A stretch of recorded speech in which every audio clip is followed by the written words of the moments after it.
Welcome to the Jiu-Jitsu Oracle. We're going to talk about IBJJF No Gi Worlds. For me, the star of the show in the male divisions was Abate. Calum, what do you think? Am I right with that? I think so. I think I was most impressed with the featherweight, lightweight, and middleweight champions, who was Abate, Lucas Vellante, and Alexandre de Jesus. I think you could make a good argument that Cole was the MVP, though. I think he got the most submissions, a lot of them with leg locks. He hit a nice reverse triangle from the back, and then in the final didn't get a sub, but won by 6 points, which is a fairly dominant win, I would say. Okay, so let's talk about Abate first and foremost. First world title at black belt. Why do you think he performed so well? What did you see him doing technically that helped him take the title? Well, first of all, he's very young, very fast, and good cardio. So physically, he's kind of there. Technically, pretty good all round, good guard passing. Very good at chaining moves together, which AOJ are really big on in their passing. They like chaining lots of moves together until they find their opening. On top as well, when the guard pass wasn't there, he was good at dropping back and threatening the leg locks. And then when they didn't work, he was good at re-establishing his top position without just giving up the 2 points from that. So I think if you can do that consistently in the match with your passing and still be able to stay on top when the leg locks don't work, it's a really good tool that you can add into your arsenal. And I know from rolling with guys like that, it kind of adds to the stress of the situation on bottom, because you're not just having to think about the guard pass, you're having to think about, oh, need to keep my legs safe in this position, or I need to keep my neck safe from guys diving over for front headlocks. So when there's more stuff to think about, it's kind of like nervous system overload, and it's quite hard to deal with. So that's definitely a big thing. And then on bottom, I think he played really good seated guard, who's very good at entering in on shin, going between coming up towards his opponent and pulling his opponent back in. And then on bottom, just generally really good guard retention. Where do you think Cole now stands in and around the 66 kilo guys at the elite end of grappling? Yeah, so he qualified for the 2022 ADCC and then had a close match with Fabricio Andre first round. He was injured for the last season, so we didn't see him do the trials or ADCC for 2024. We're speaking just before the episode started whether he would have qualified, because obviously we had two very strong candidates from the 66 trials. We had DeAndre. Yeah, we had DeAndre and we had Dorian Olivares. So I think those are some interesting matches for Cole. But obviously when he did the ADCC the first time around, I think he was only 16. So he's obviously going to have quite a steep improvement as he comes into his athletic prime in his early 20s. So I think we've not seen much of him in the kind of no-gi sub-only super fight scene. So it'd be nice to see him back in there against some of the top guys. I know he's been just kind of getting back into the tournaments after coming back from injury. So I would like to see that. As far as where he stands, I think he could be someone that can go quite far in the division, but it is a very deep division, so I think that's yet to be seen. But I'd like to see him in more matches against those kind of guys. Okay. Who else impressed in the male divisions? I liked watching Lucas Vellante at lightweight. I think he was very aggressive in a lot of his matches, took his foot off the gas a little bit. Same with Alexandre de Jesus in some of the later matches when they were up on points, but I think that's fair strategically given the kind of size of the tournament. But yeah, I think he was very aggressive, really good guard, played in his back. Doesn't look like he makes that much adjustments to his gi style. I know he's predominantly a gi player, but he still makes it work. Good use of the closed guard, really good passing, had a good match against Jed Hugh and some really good submissions and sequences in his other matches, and then submitted Gianni Grippo pretty quickly in the final. And he has the GOAT of muscle sweeps by the look of things. Yeah, him or Mika. Yeah. What do you think Lucas maybe has to do now to kind of like push on from this victory and maybe win more at this level? Because we looked at his record and he's always kind of there or thereabouts. But do you think he's going to be a guy that can push on from this and maybe like start taking more titles, gi and no gi, in the IBJJF World Championships? I think it's more, before you can even make a comment on that, it's just about getting him out there to those kind of matches, because he's obviously won No Gi Worlds this year. I'm pretty sure he won it last year as well. So like he's done this tournament twice and done well at it. But we don't really see him much in these Nogi super fight matches. To be honest, I couldn't tell you whether he did trials or not. That would have given a good indication whether he was at that sort of level with the guys doing that kind of competitions, whether he's content just kind of sticking around the IBJJF circuit. We know he competes a lot in the gi competitions as well. But yeah, before we can make a comment on that, it would be nice to see him pushed a little bit, maybe with the Who's Number One matches or the Fight Pass Invitationals. Would be interesting to see what kind of level he is at compared to some of these guys, but it's kind of a bit too soon to say really, because I don't think we've seen him against a lot of these top Nogi guys. And what do you think about Rubinho? Can he push on? Because he won trials to qualify for the ADCC at 77 kilograms, right? So did you see anything in his performance that makes you think, well, he's won IBJJF No Gi Worlds, but he's a guy that could maybe do well, sort of ADCC or CJI, depending on what they do in the future? Yeah, I think so. He lost to JT Torres at AECC, but he did really well in the trials. At Nogi Worlds, I thought he looked really physical for that weight class. I was very impressed by his guard passing, but yeah, I think he's got a lot of potential to do really well. Like I say, his guard passing looked really good, so I think if he can work on his wrestling a bit more to establish that top position to work his guard passing, I wouldn't be surprised to see him give a lot of the guys in that division a really tough time. Okay, one more question on the lighter weights from me, and then you can maybe take us to another window on your computer. I asked you, do you think any of the lighter weight world champs could be a potential opponent for Mikey Musumeci at UFC FBI? Because we said on our previous pod, kind of Mikey's a bit light on opponents. So Zach Kaina, for example, took the title. Is there any sense in making a match between Mikey and Zach, or are you still very much of the opinion that Mikey should be the one stepping up and start to take on guys like Pato and maybe even Abate? Yeah, I'm still quite adamant that he competes against the kind of guys that are doing 66 kilos at ADCC. Zach Kaina obviously won Black Belt Division Nogi Worlds, which is a massive achievement, especially for him at this point in his career. But overall, it wasn't a run of super dominant victories. I think the only score that he got that wasn't a 2-point was like a single guard pass, no submission. So obviously, very impressive winning Nogi Worlds, but he didn't do it in a super dominant fashion against like a really stacked division. So putting him in against Mikey is a possible match to make, but it wouldn't be one that would interest me a lot. Someone like Abate would be a lot more interesting to me, or like I say, any of those guys competing at 66. Mikey missed weight when he competed at 135, also like 61 kilos, however you want to look at it. So he missed weight for that last time around, and he's competed at light feather, which a lot of the 66 guys do in the gi. So I think there's no excuse for kind of going up to 66 kilos, especially with how willing he was in the past to enter absolute divisions and heavyweight divisions. Okay, you're the guy at the keys. What other windows do you have that you would like to bring up? We could have a look at the submission rate. So let me pull this up. So I was pleasantly surprised when watching the finals in particular with the amount of submissions that took place. Sometimes the finals can be a bit of a cagey affair, but I thought guys went out in general with determination to get the finish. What do you think from looking at the statistics? What stands out for you?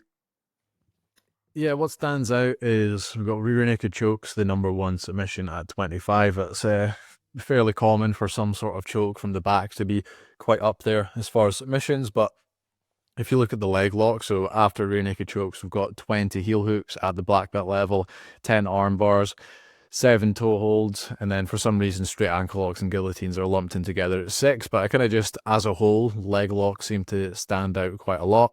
We know that in other areas of no-gi, like the super fight scene in ADCC, although there is still a lot of leg lock, seems like guys are adjusting to that a little bit better. Maybe people are still playing a little bit of catch-up, the guys that are more used to the IBJJF scene, so that kind of stands out to me as far as the submissions that we're seeing at this level.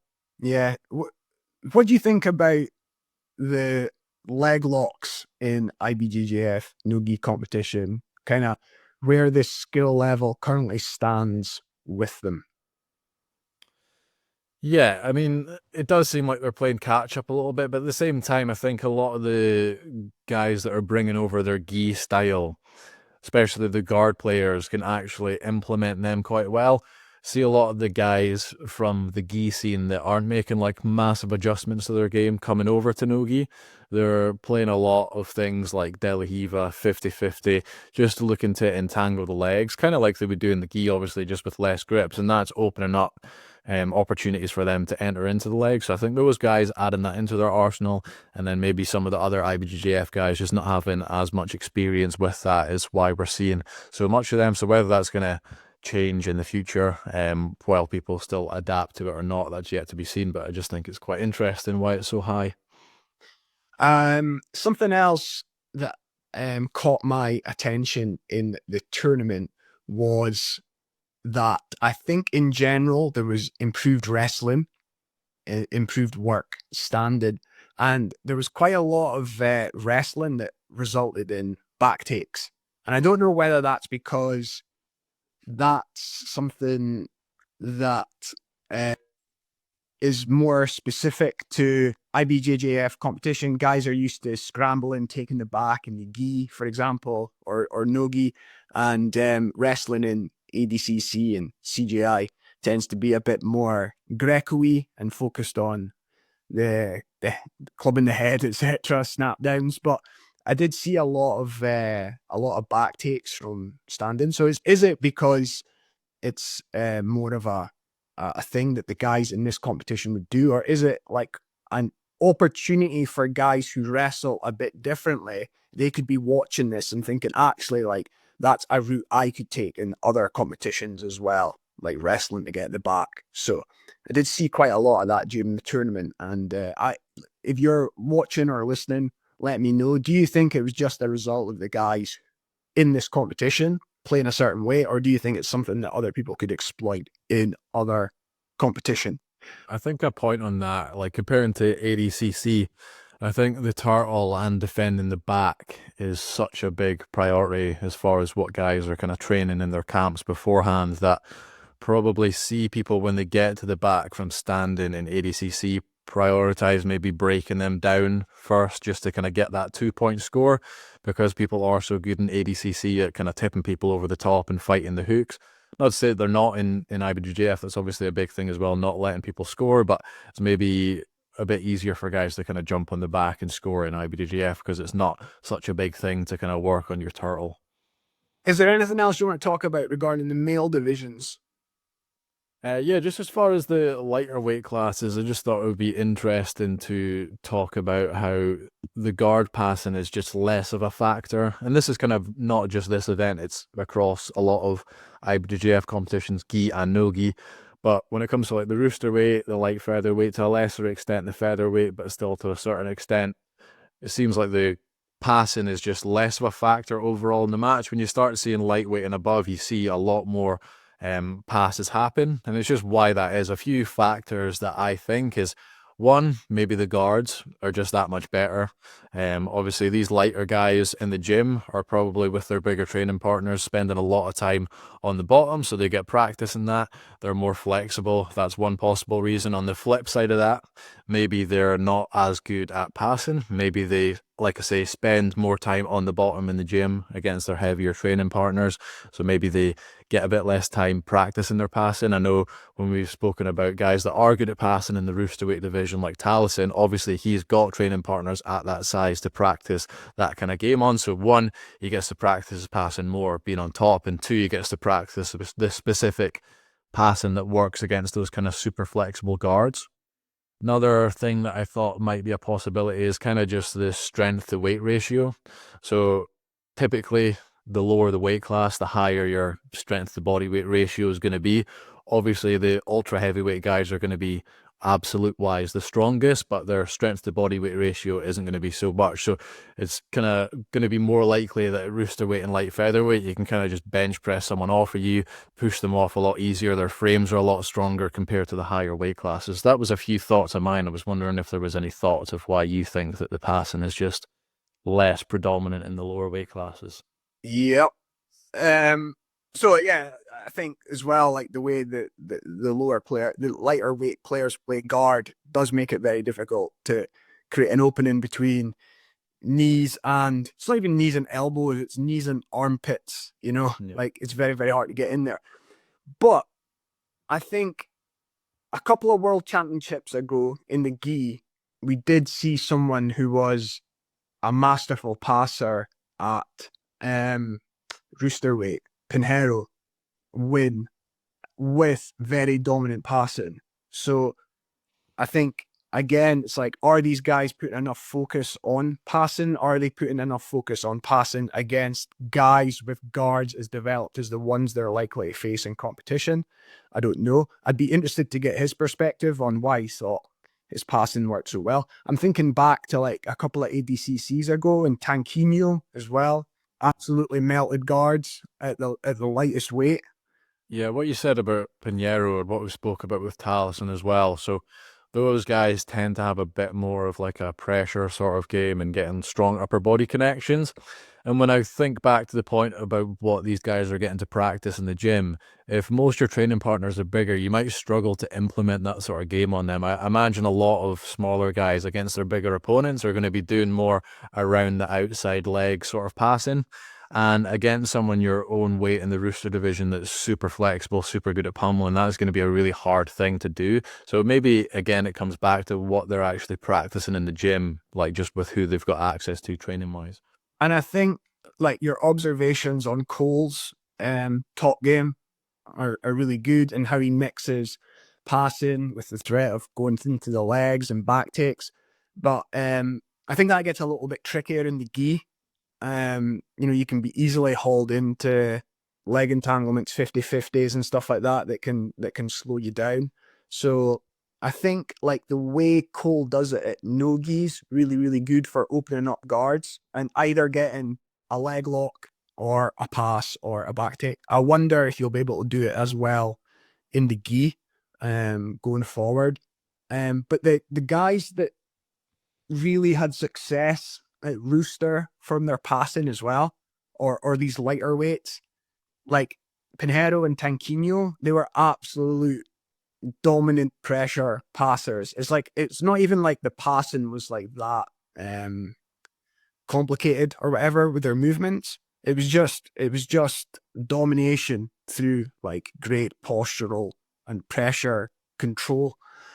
So I wonder if some of these guys at the lighter weights as well, kind of like it's a case of like developing athletically with their strength, etc. I mean, how many of them are actually putting loads of work into that rather than relying on their attributes from a guard perspective, you know, which would be a more to do with like mobility, flexibility, stuff like that. So I don't know if someone who's on like the bubble waiting to break through, if they focused instead on like strength and pressure passing and all that kind of stuff, whether that could tip them over the edge, because guys would then not be used to dealing with that. And I think we've seen a couple of examples of with athletes who have had success with that style of passing. So it's an interesting observation. I think like as well, it's good if we start to see more of that in the rooster weight and these lighter weight divisions as well, because like two guys sitting and then trading sweeps doesn't make for the most exciting matches. So if we throw in leg locks and we throw in pressure passing, then it makes it more exciting for the fans. Do you have another window that you want to open up? Yeah, if we want to talk about the situation with Lachlan's student now. Yes, I certainly do.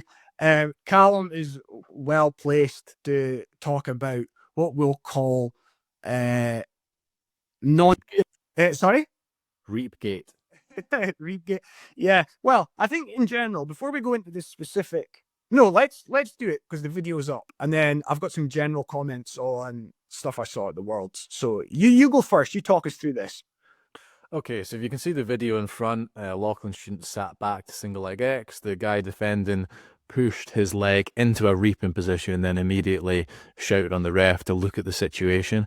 So you can see it again here. He drops back. The guy defending pushes it into an illegal position and then immediately shouts on the ref to kind of come and DQ the guy pretty much. I heard that there was a video replay of this and they still decided to DQ the guy that came all the way from Australia, which is a massive shame. I had a similar thing happen to me in the Purple Belt Nogi Europeans final where I had my opponent in a 50-50 with an ankle lock grip and he moved my legs over into an outside Senkaku position, which is illegal, and the ref noticed that after the fact that he did it, and I got DQ'd for it. So I think this has happened quite a few times, and funnily enough, the guy that did that to me in a later competition in IBJJF got DQ'd with another guy doing the same thing. So it seems to be quite a common thing, and it is a bit of a shame for the athletes that are suffering because of that. Okay, I don't think this was the only instance of some nonsense DQ attempts at this competition. I think looking at Reddit, there was a few examples posted. It tends to be in sort of like purple belt categories, that kind of like experience level that it was happening in.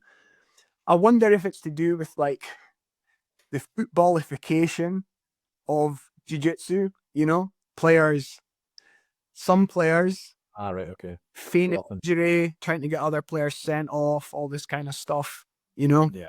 I wonder if that's just something that's happening within our culture. But yeah, what do you think should be the outcome of this? I think like guys who try and get opponents DQ'd, like they shouldn't just be like DQ'd themselves in competition, but I think there needs to be like stricter, stronger repercussions for doing it. So maybe you get banned for like the next Worlds or something like that. You know what I mean? Because you don't want this. I think it's starting to become like a bit more prevalent, and I think it needs to be stamped out immediately. Yeah, I think so. It just kind of goes against the spirit of competition. If you're losing the match, or maybe you feel like there's a easier road out for you to do this, it's just not an honourable way to try win the competition as well. Obviously, the next belt level up, brown belt, things completely change. In Nogi, you're allowed to reap, you're allowed to heel hook. If you want to keep those rules at purple belt and below, I've got no issue with that, but I really don't think it should be a DQ. I think it should be first a warning and then penalties, because the whole idea behind it was to like protect people's knees. But at the adult level, as you can see by this video, I think the average age of someone doing purple belt Nogi World is like 20, 21 years old. So I don't think these young athletic guys are going to be blowing their knee out because someone's put a slight reap in on their leg. So for me, number one, if the referee sees it, I think the match should be paused. I think it should go to a replay to make sure it was the person attacking that reaped and not their opponent putting them in a reap. And then whoever is guilty of doing that should be given a warning first and then subsequent penalties. I really don't think it warrants a DQ at all. I don't think there's really much danger on the knee, especially with these younger competitors. I wonder if it should just be made legal now. I think like the game's evolved so much. Guys are probably playing with these positions in the gym. Yeah, they'll be competing in events where they're legal. I wonder whether it's just time to just change the rules. Yeah. I mean, yeah, I think the argument that is like guys competing at Purple Belt Worlds, their jiu-jitsu's not evolved enough to really understand the heel hook to do it safely is a bit silly, because I think the guys winning Purple Belt Worlds are better than the vast majority of black belts. So like that's silly from that point of view. I don't really see the argument for it anymore. And then, yeah, you can have the argument that people shouldn't be working leg locks. Maybe they should be working other areas of their game at that stage. But like you say, people are doing them in other competitions. The level of the athletes competing at like Worlds or majors for these kind of competitions is higher than athletes of other belts that are competing at lower weight classes. So it's just a bit silly, I think. Yeah, probably makes more sense to like keep them out of the masters divisions, Yeah. like than keeping them out of like the blue and purple belt divisions. Yeah, because it is a different thing with the Masters. One, yeah, it might be more susceptible to injury, but two, especially at color belt, most people that are doing Masters color belts are hobbyists. Like they've got a job to go to. They might be in a situation where if they can't work for a month because they blow their knee out, they're not going to earn money for their family. So that's a totally different situation to a young, flexible 20-year-old that's doing this full time. You know, it's a totally different situation. Yep. Now, I would like to talk a little bit about the wood divisions, some highlights I saw from that. So, I don't suppose on your computer you can put up some women's champions, can you? If you go back to that graphic you had. Good stuff. Right, now, some notes. I think Brianna St. Marie obviously deserves a huge amount of credit. She won her weight class. She got silver in the absolute. She lost in that open weight final to Gabi Pessanha, who also deserves a shout out. She won her weight class. She only had one match, and then her opponent decided not to take part in the final. But she won the absolute. So hopefully, the most dominant grappler of recent times. I think she went into this competition with 144 matches in a row that resulted in victory for her. She was a perennial double gold winner at all of the tournaments she took part in. Hopefully she's now firmly on the no-gi scene and would be interested in super fights and taking on challenges at the ADCC or CGI or whatever whatsoever. But yeah, Brianna, strange how she's not done that sooner. Given how dominant she is in the gi, given how many athletes we've seen move over from gi to no gi, and given how much better it is to kind of make money and make a name for yourself. Obviously, she lives in Brazil. Gi is still a really big thing in Brazil, but on the global scene, it's kind of an easier path, I would say, to make a name for yourself and make some more money doing no gi. So hopefully we do see that, but it is quite a surprise that we've not seen much of it as of yet. And I might be misremembering, but I think on a recent post, maybe from Victor Hugo, he might have suggested that Eric Muniz was starting to get interested in taking part in no-gi, and that would be a match that Victor would be interested in. Now, maybe I've got that wrong. I'm trying to remember off the top of my head, but it just ties into this idea of like people who were like predominantly gi players now getting interested in no-gi competition. I think if Eric came over to the no-gi scene, that would be absolutely amazing. Like, yeah, we love watching him compete. His guard, well, his whole game's absolutely amazing, but his guard in particular at that weight is awesome. So yeah, hopefully we see these guys starting to take part more in no-gi events. But yeah, also shout out to Brianna for her performance. Some other highlights: Liz Clay, I believe, gave birth like something like 3 months ago, and since then she's won double gold at no-gi pans, and then she won her division at the Worlds. So that's an amazing achievement.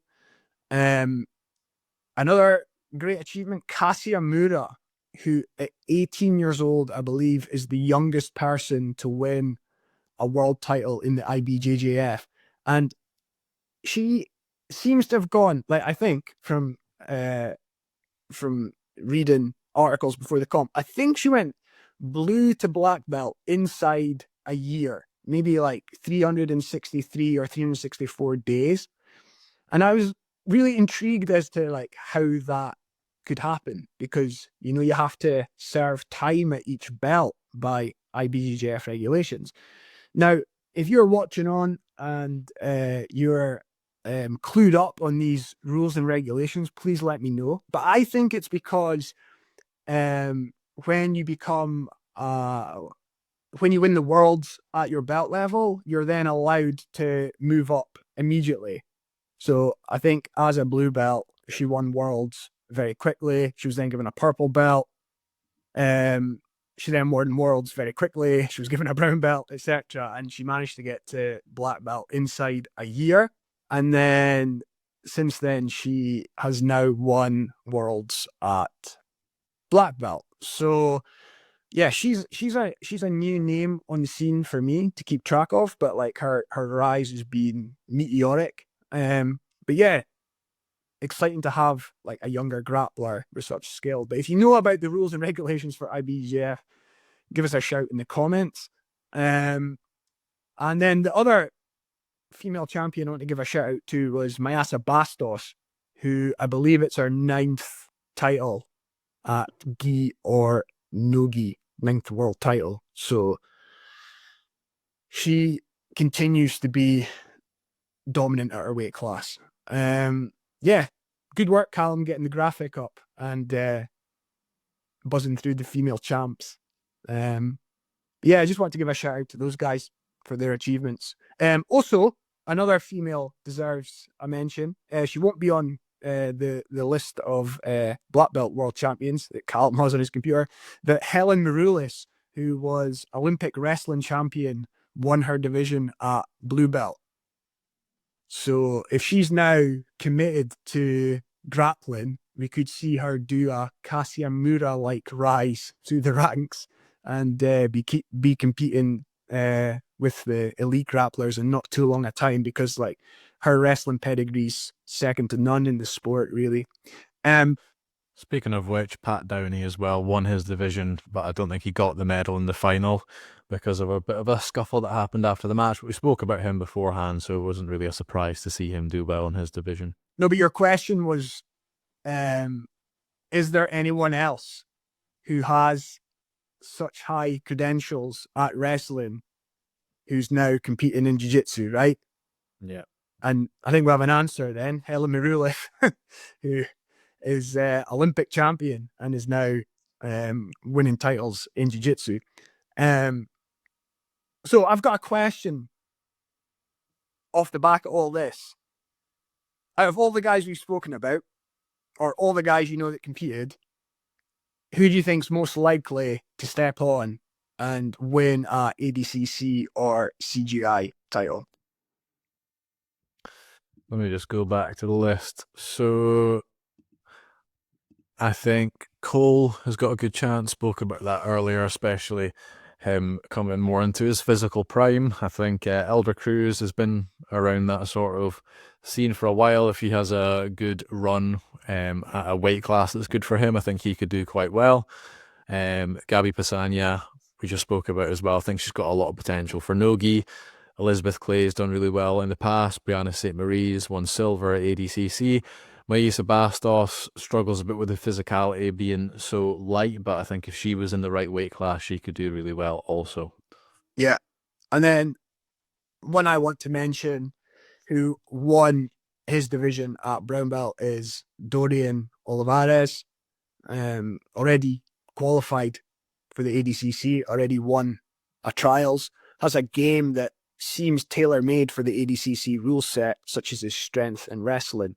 So I think he's one to definitely look out for. And then an interesting name in the brown belt divisions as well, right? Who won? Did he win 2 titles? He definitely won the old class. Yeah. Pavel Javrowski. Yeah. So he's one to keep eyes on as well. But I think maybe like out of all the guys we've mentioned, Dorian would be the person with the best chance of winning a division in the ADCC. But especially given his age as well, like the same sort of situation Cole was in when he did his first ADCC. I think he's around 16 years old. He already looks like one of the more physically dominant athletes in that division. So give him another 4 or 5 years when he's in his early 20s, then that'll be quite a scary thought. yeah, interesting. Like to go back to that discussion we had about smaller guys and their passing. Like Dorian employs a different style of passing, which being termed rumble passing, which does work well for him, and he can take advantage of reactions that people give him. I wonder if like he put focus on like a more Tanquinho style of passing, whether that could really help him as well, or a Pinheiro style, you know.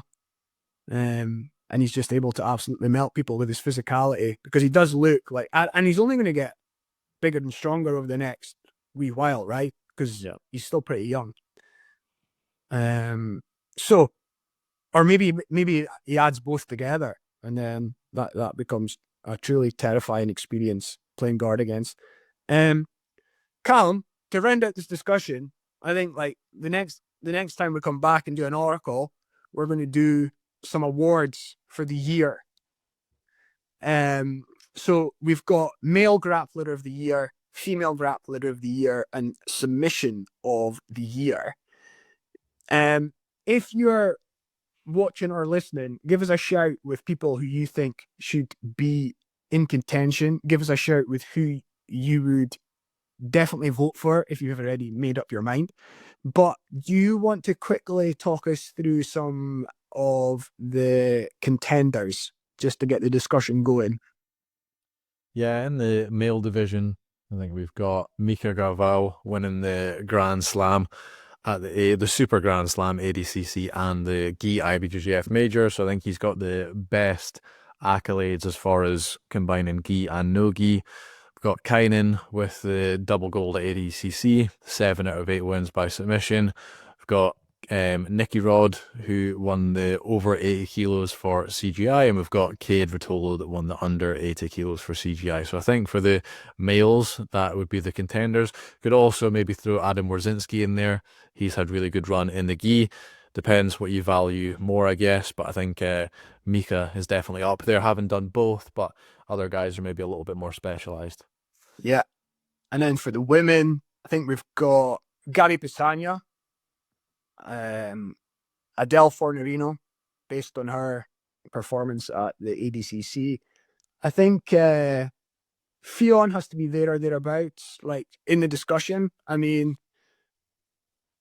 she's probably pound for pound the best female grappler right now. It's weird because like Gabi Pessanha started to step over to Nogi, but Gabi's being so dominant at just like one discipline, where I think with Fionn we've seen her be able to done a lot this year, though. No, but she did take part in like probably the biggest female match of the year.